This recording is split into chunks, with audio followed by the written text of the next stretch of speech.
வணக்கம். வாழ்க வளமுடன்.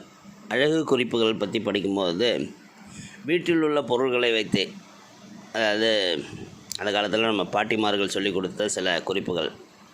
ஏன்னா இதுக்கு பெருசாக கெமிக்கல்ஸ் பேஸ்டோ இல்லை பெரிய பெரிய காஸ்ட்லி விஷயங்கள் இல்லாமல் வீட்டில் இருக்கக்கூடிய சிறு விஷயங்களை வச்சு ஃபேஷியல் செய்ய முடியுமா? அதுக்கான குறிப்புகள் என்னன்னு பார்த்தோம்னா, அந்த பொருள்கள் வீட்டில் இருக்கிறது சாதாரணமாக உருளைக்கிழங்கு, எலுமிச்சம்பழம், வாழைப்பழம், பால், வெள்ளரிக்காய், இதை வச்சுக்கிட்டு நம்ம என்ன பண்ணலாம்னு பார்ப்போம். அரை டீஸ்பூன் எலுமிச்சம்பழம் சாறு, 2 டீஸ்பூன் உருளைக்கிழங்கு சாறுடன் 1 டீஸ்பூன் கடலை மாவை சேர்த்து முகத்தில் பூசி 15 நிமிடம் கழித்து மிதமான சுடுநீரில் நம்ம ஃபேஸை கழுவலாம். 2 டீஸ்பூன் பார்லி பவுடருடன் அரை டீஸ்பூன் முல்தானி மிட்டி, 1 டீஸ்பூன் பாதாம் ஆயில் கலந்து முகத்தில் பூசி ஒரு 20 நிமிடம் கழித்து நல்ல ஒரு சுடுநீரில் கொஞ்சம் மிதமான இருக்கிறதுல மூஞ்ச கழுவலாம்.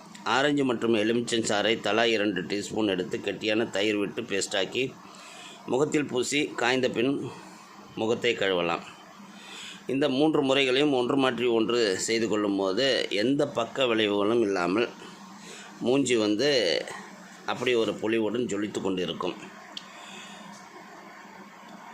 இது இல்லாமல் இன்னும் சில முறைகள்னு பார்த்தோம்னா, முகத்தை மென்மையான சோப்பு கொண்டு சுத்தம் செய்யவும், ஒரு டவலை சுத்தமான வெந்நீரில் நனைத்து பிழிந்து முகத்தில் ஒற்றி எடுக்கவும், பின்னர் குளிர்ந்த நீரில் வேறு ஒரு டவலை நனைத்து பிழிந்து முகத்தை ஒற்றி எடுக்கவும்.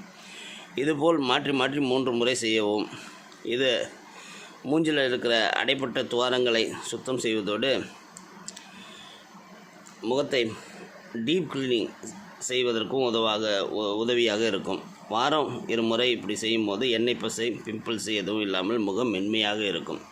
அதாவது முதல்ல வெந்நீர் ஒத்தடம், பிறகு ஐஸ் ஒத்தடம், இப்படி மாறி மாறி செய்யும்போது நல்ல பொலிவான முகம் உங்களுக்கு கிடைக்கும். இது இல்லாமல் கனிந்த ஆப்பிள் துண்டுகளை தோல் நீக்கி நன்கு அரைத்து விழுதாகவும் அதை அப்படியே முகத்தில் போட்டு 10 நிமிடங்கள் ஊறவிட்டு பின்னர் குளிர்ந்த நீரில் முகத்தை சுத்தம் செய்யவும். இது இழந்த பொலிவை மீண்டும் கொடுக்கும். எண்ணெய் பசையால் உண்டான வடுக்கள் மறையும். குளிர்ந்த நீரில் ரோஸ் வாட்டரை கலந்து முகத்தை கழுவினால் நல்ல வாசனையும் முகத்தின் அழகும் கூடும்.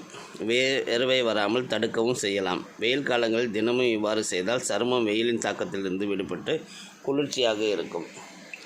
இதெல்லாம் நம்ம வீட்டிலேயே செய்யக்கூடிய ஃபேஷியல் சம்மந்தப்பட்ட விஷயங்கள். முகப்பொலிவுக்கான பொலிவான தோற்றத்துக்கான வீட்டுன்னு மறுபடியும் சொல்லும்போது இது செலவு குறைப்பதற்காக மட்டுமல்ல, எந்தவித பக்க விளைவுகள் இல்லாத குறிப்புகள் இது. அதுதான் முக்கியம். வாழ்க வளமுடன்.